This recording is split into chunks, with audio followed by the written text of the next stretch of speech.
Donna Derby had always believed she could read Bradley like an open book.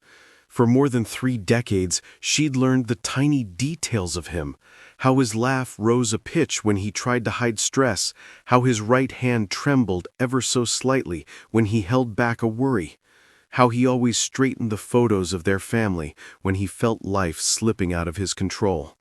But lately, he had become harder to read, softer around the edges, quieter in the evenings, his jokes delivered with the faintest echo of fatigue. Something in him was sinking, pulling him inward, and Donna felt it, like a shift in gravity between them. At first, she told herself he was simply tired.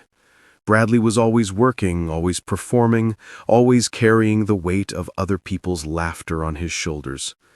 But one late autumn night, Donna walked into their living room and found him sitting alone on the couch, hands clasped, staring at the floor as though it were about to answer a question he'd been asking for far too long.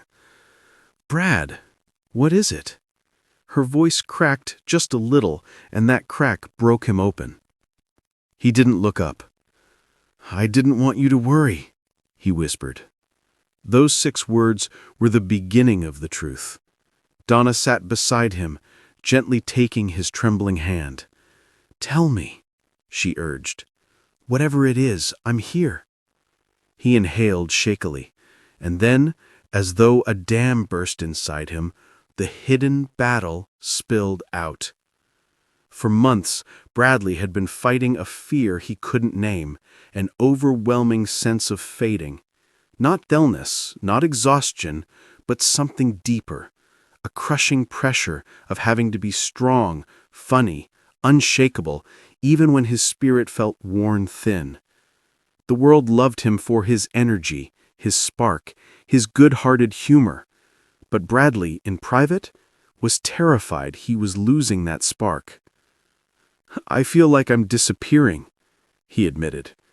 "I'm scared that one day I won't be enough." Donna's chest tightened painfully. The man who lit up rooms felt dim inside. The man who lifted millions felt too heavy to lift himself. "Oh, Bradley." She wrapped her arms around him, pulling him close as his shoulders shook against her. "You don't have to shine every day. You don't have to be perfect for me. I just need you." He finally looked at her then, eyes glassy with vulnerability. "I didn't want you to disappoint you." That was the moment Donna broke.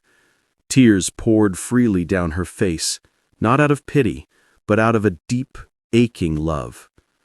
"Disappoint me?" she whispered fiercely. "You're my heart, my home. You don't disappoint me. You couldn't. But hiding this from me, that's what hurts." Bradley pressed his forehead to hers. "I'm sorry," he murmured. "I thought I had to protect you." She cupped his face, lifting it gently. "Protect me by shutting me out?" Then softer. "We're a team, Brad. If you're hurting, we face it together."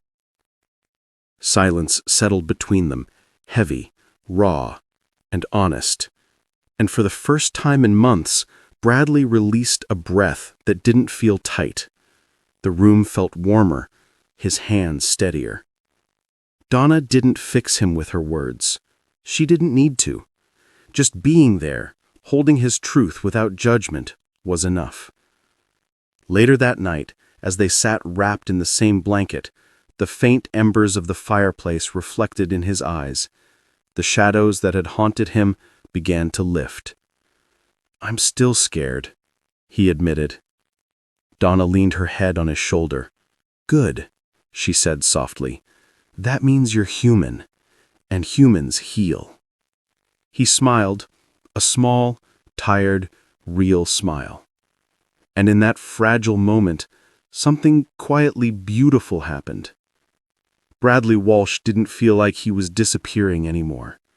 He felt seen, held, loved. And Donna Derby, with tears slowly drying on her cheeks, silently vowed to never let him fight a hidden battle alone again.